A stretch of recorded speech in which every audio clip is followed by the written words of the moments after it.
केंद्रीय गृह और सहकारिता मंत्री अमित शाह का प्रदेश दौरा।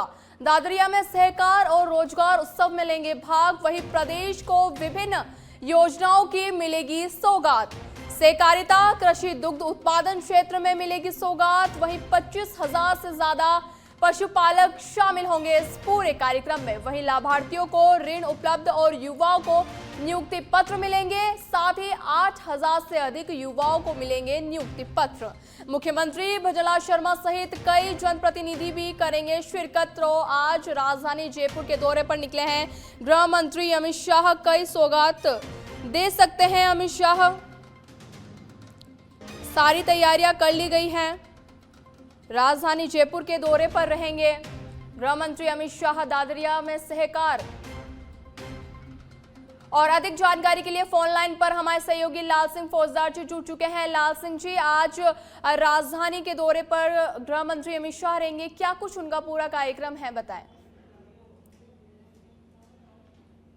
अमित शाह दौरे पर, और ये सहकार जो क्षेत्र है, सहकारिता आंदोलन की शुरुआत के साथ अगर हम देखें तो आज का दिन सहकारिता ने किस तरह गांव के किसान को समृद्ध बनाने में अपनी भूमिका अदा की है, उस लिहाज से यह कार्यक्रम काफी ऐतिहासिक होने जा रहा है। जिस तरह भारतीय जनता पार्टी ने तैयारियां की हैं, उसको लेकर कहा जा सकता है कि आज निश्चित रूप से सहकारिता के क्षेत्र में कुछ नवाचारों की घोषणा भी होगी।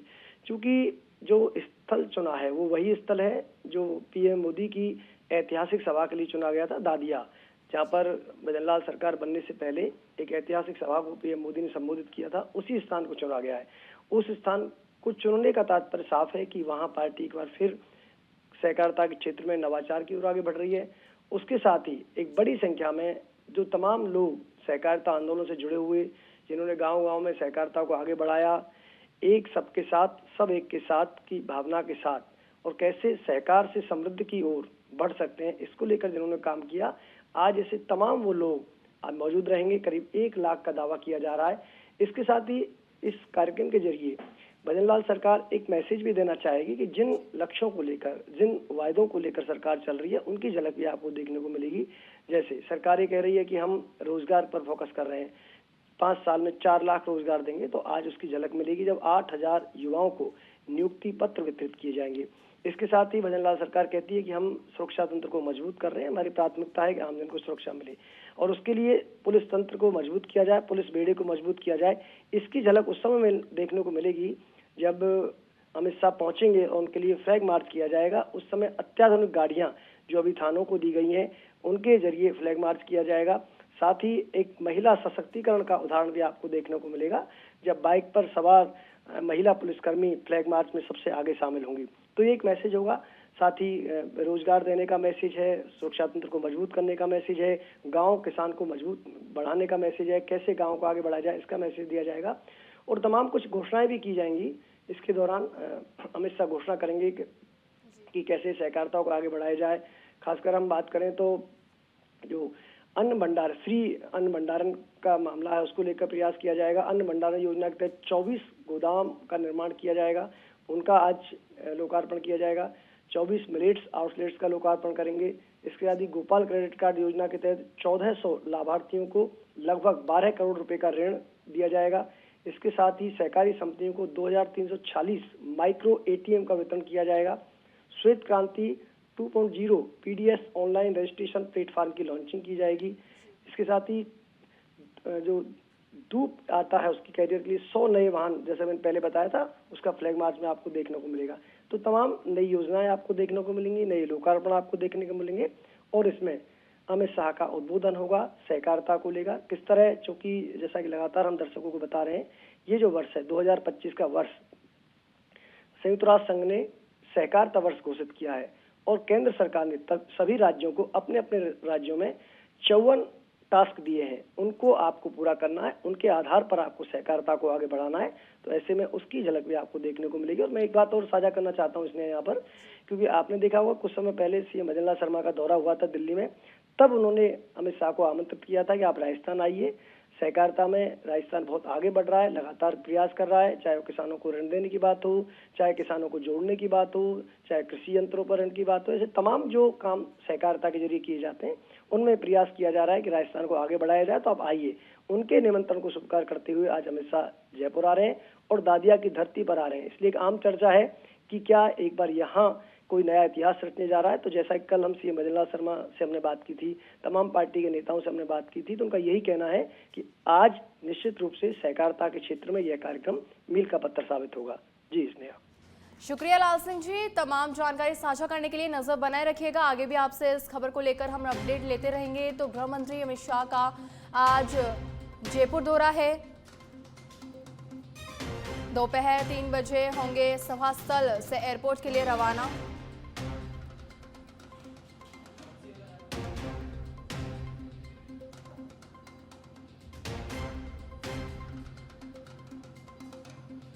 तो गृह मंत्री अमित शाह आज राजधानी जयपुर के दौरे पर रहेंगे।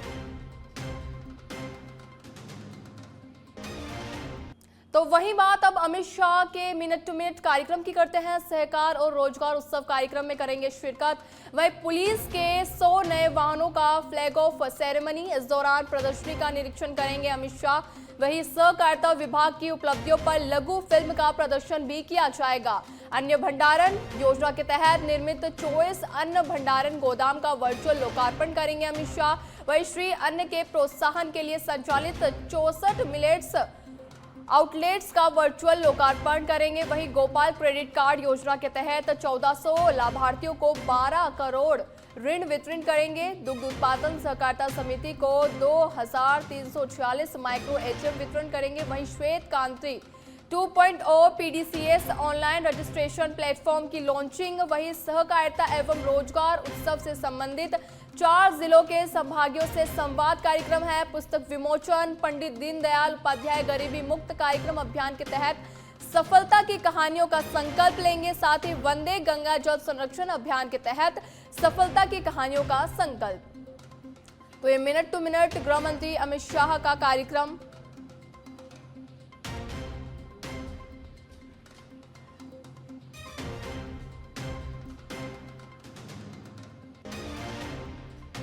गृह मंत्री अमित शाह का जयपुर दौरा, दादरिया में विशाल जनसभा को संबोधित करेंगे गृह मंत्री अमित शाह।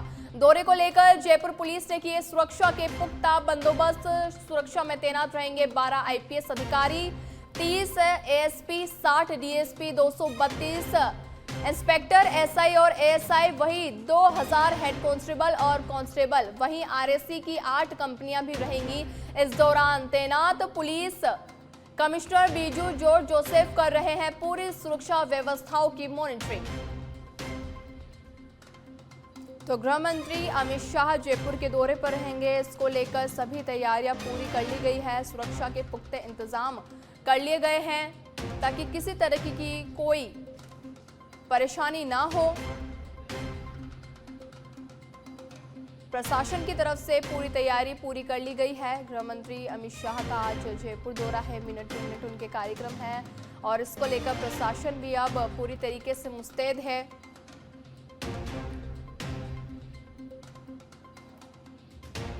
जयपुर पुलिस ने सुरक्षा के पुख्ते बंदोबस्त कर दिए हैं।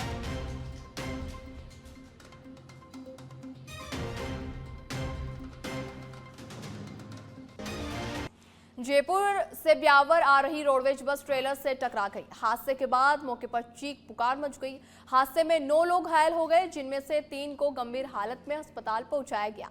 बता दें कि बस में करीब 40 यात्री सवार थे और टक्कर इतनी जबरदस्त थी कि बस का अगला हिस्सा पूरी तरीके से क्षतिग्रस्त हो गया। बस में यात्रा कर रहे यात्रियों ने बताया कि चालक बस को लापरवाही पूर्वक चला रहा था। साथ ही यात्रियों द्वारा कई बार टोका भी गया, लेकिन उसने कोई ध्यान नहीं दिया। तो जयपुर के ब्यावर में बड़ा हादसा हो गया है,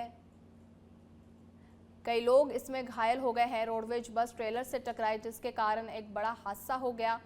हादसे में 9 घायल और 3 की हालत गंभीर है, जिन्हें अस्पताल भर्ती कराया गया है। उनका फिलहाल इलाज चल रहा है। तो ये बड़ा हादसा ड्राइवर पिया हुआ था। अच्छा। और टांग ऊपर करके गाड़ी चला रहा था। अच्छा। ऐसा ड्राइवर गाड़ी कौन सी थी? रोडवेज थी? सरकार तुरंत पहले निलंबित करे। नहीं, गाड़ी कौन सी थी? रोडवेज की थी अपनी तो, और ट्रक से टकरा गया, खड़ी ट्रक के। किस जगह? मंगलास के आसपास। अच्छा। कितने जने थे? लमसम कितने जने थे? लमसम कौन, हम 8 जने तो 10 घायल हुए हैं। और कितने जने हैं? बाकी तो उतर गए बेचारे। ठीक। और मेरा कंधा टूट गया है, प्लस यहाँ भी लगी हुई है। ड्राइवर पिया हुआ था। कानून व्यवस्था को सुदृढ़ बनाने के उद्देश्य से डीसीपी राजीव शर्मा के निर्देश पर प्रदेश भर में ए श्रेणी की नाकाबंदी की जा रही है। इसी क्रम में बांसवाड़ा जिले में पुलिस अधीक्षक हर्षवर्धन अग्रवाल के नेतृत्व और डीएसपी गोपीचंद मीणा की निगरानी में शहर के प्रमुख चौराहों पर सघन जांच अभियान चलाया गया है। बता दें कि पुलिस टीमों ने हर आने जाने वाले वाहनों को रोककर दस्तावेजों की जांच की है और संदिग्ध व्यक्तियों से पूछताछ भी की है। साथ ही नाकाबंदी के दौरान सुरक्षा के व्यापक बंदोबस्त किए गए हैं। ये कार्रवाई अपराधों पर अंकुश लगाने और असामाजिक तत्वों की पहचान के उद्देश्य से की जा रही है। ये पुलिस मुख्यालय के आदेश के अनुसार नाकाबंदी और चेकिंग की जा रही है आकस्मिक, जिसमें कई प्रकार की चीज़ों को चेक किया जा रहा है। कुछ संदिग्ध वस्तु मिल जाए, कुछ संदिग्ध व्यक्ति मिल जाए, कुछ और मिल जाए। इसको लेकर पुलिस मुख्यालय के आदेशानुसार रात के 12 बजे तक चेकिंग। ये पुलिस मुख्यालय के आदेश बीकानेर के नापासर में पुलिस ने बड़ी कार्रवाई को अंजाम देते हुए बाइकें बेचने वाले गिरोह का पर्दाफाश किया है। नापासर पुलिस ने चोरी की मोटरसाइकिलों को फर्जी दस्तावेज तैयार कर बेचने वालों के एक गिरोह का भांडाफोड़ करते हुए 2 युवकों को गिरफ्तार किया है। आरोपियों के कब्जे से अब तक 10 चोरी की मोटरसाइकिलें बरामद की गई है, जो बीकानेर जिले के विभिन्न स्थानों से चोरी की गई थी। साथ ही बता दें कि पुलिस ने इन बाइकों को नापासर कस्बे से जब्त कर थाने में लाया है और अब वाहनों के असली मालिकों की जानकारी जुटाई जा रही है।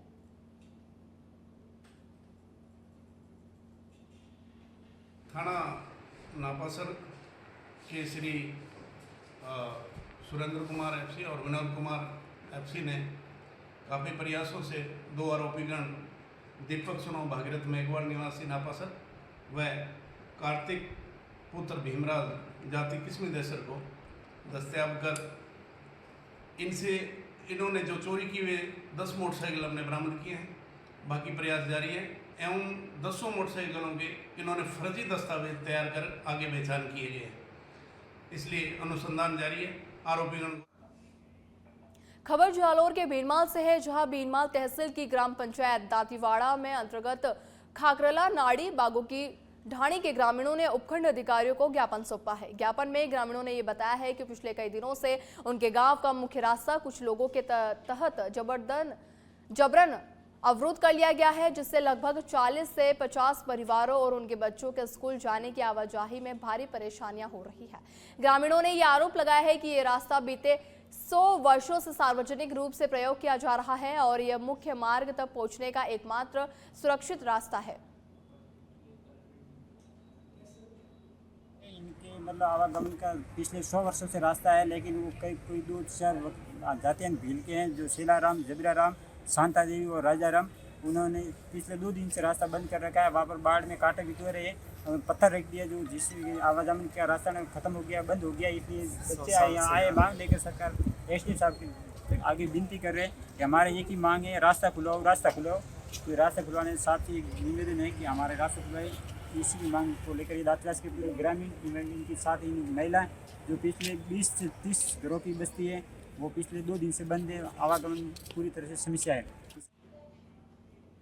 सवाई माधोपुर में पैंथर का मूवमेंट देखने को मिला है। गुप्तेश्वर महादेव गुफा मंदिर परिसर में पैंथर का मूवमेंट देखने को मिला है। श्री गुप्तेश्वर महादेव मंदिर परिसर की सीढ़ियों पर दिखा पैंथर। वहीं गुप्तेश्वर महादेव मंदिर में पूजा अर्चना करने वाले भक्तों में डर का माहौल है। वन अधिकारी भूपेंद्र सिंह जादौन बनाए हुए हैं इस पर नजर। वहीं वन्य जीवों से पर्याप्त दूरी बनाए रखने की भी यहां पर अपील की जा रही है। बोली क्षेत्र के थड़ोली गांव में एक सप्ताह में दूसरी बार पैंथर का मूवमेंट देखने को मिला है। साथ ही ग्रामीणों ने उच्च अधिकारियों से रेस्क्यू की मांग की है।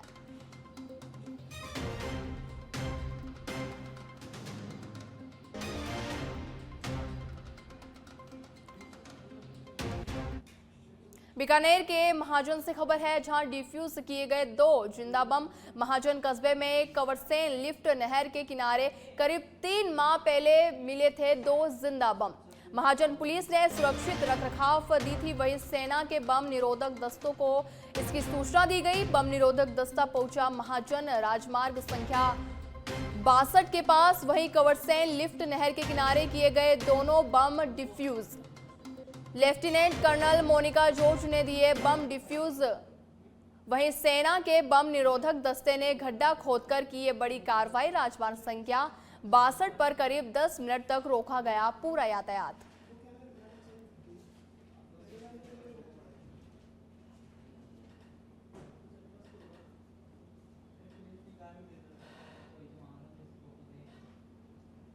तो बीकानेर के महाजन में 2 बमों को डिफ्यूज किया गया है।